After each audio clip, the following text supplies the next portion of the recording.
تو تلاوت قرآن رمضان المبارک میں جاری تھی، اس کو کسی نہ کسی حد میں جاری رکھیں۔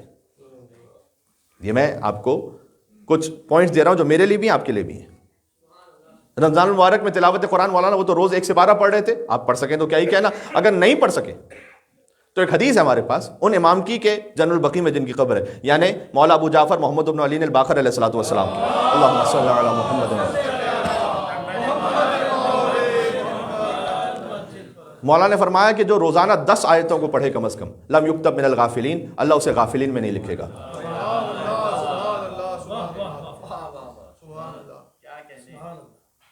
10 آیتوں کا ایک بیر منیمم امام نے بینچ مارک بیان فرمایا۔ جو 10 آیتوں کو پڑھے، غافلین کا مطلب یہ ہے کہ جسے یہ ہوش ہی نہ ہو کہ وہ کس کا بندہ ہے، غفلت میں پڑا ہوا ہے، جسے یہ ہوش ہی نہیں ہے کہ اس کا خدا کون ہے، اس کے رسول کون ہے، اس کے امام کون ہے، یہ ہے غافل۔ جو قرآن کی آیت میں بیان کیا گیا کہ کچھ لوگ ایسے ہیں کہ لہم قلوب لا یفقہون بہا، لہم آذان لا یسمعون بہا، لہم اعین لا یبصرون بہا، آنکھیں ہیں دیکھتے نہیں ہیں، کان ہیں سنتے نہیں ہیں، دل ہے سوچتے نہیں ہیں۔ اولئک کالانعام، یہ جانوروں کی طرح، بل ہم اضل، یہ ان سے بھی بدتر ہے، اولئک هم الغافلون، یہی غافل ہیں۔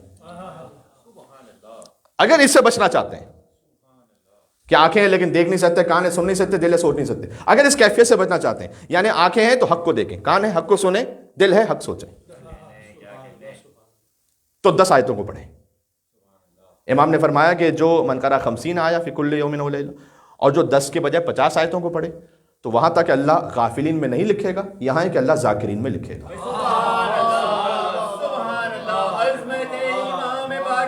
بات واضح؟ سبحان اللہ، مل کے صلوات بھی، اللہم صلی علی محمد و علی محمد۔ یہ رمضان المبارک کے بعد کا دستور العمل ہے کہ جو میں آپ کے لیے اپنے لیے یہاں بیان کر رہا ہوں۔ جو 50 آیتوں کو پڑھے اللہ اسے ذاکرین میں لکھے گا۔ فرمایا کہ جو 100 آیتوں کو پڑھے اللہ سبحانہ و تعالیٰ اسے اہل قنوت میں لکھے گا، یعنی ہر وقت وہ قنوت کے عالم میں ہے۔ نماز کا جو قنوت ہوتا ہے نا، نماز کا قنوت ہوتا ہے 2 منٹ میکسیمم 3 منٹ، لیکن اللہ سبحانہ و تعالیٰ قنوت کے عالم میں لکھے گا اہل قنوت، کہ جو روزانہ 100 آیتوں کو پڑھ لے۔ فرمایا جو روزانہ 200 آیتوں کو پڑھے اللہ اسے خاشعین میں لکھے گا، جس کے دل میں خشوع ہے، اور جو 500 آیتوں کو پڑھے اللہ اسے مجتہدین میں لکھے گا، اللہ کی راہ میں کوشش کرنے والوں میں۔ یا مجتہدین کا مطلب یہ ہے جو اللہ کی راہ میں آگے کوشش کرنے والے ہیں۔ تو 10 آیات، 50 آیات، 100 آیات، 200 آیات، 500 آیات، 1000 آیات کی بھی ایک روایت ہے، لیکن بس میں اپنے آپ کو بریک لگا لوں، جتنا جس کے بس میں ہے۔ تو یہ ایک دستور العمل ہے۔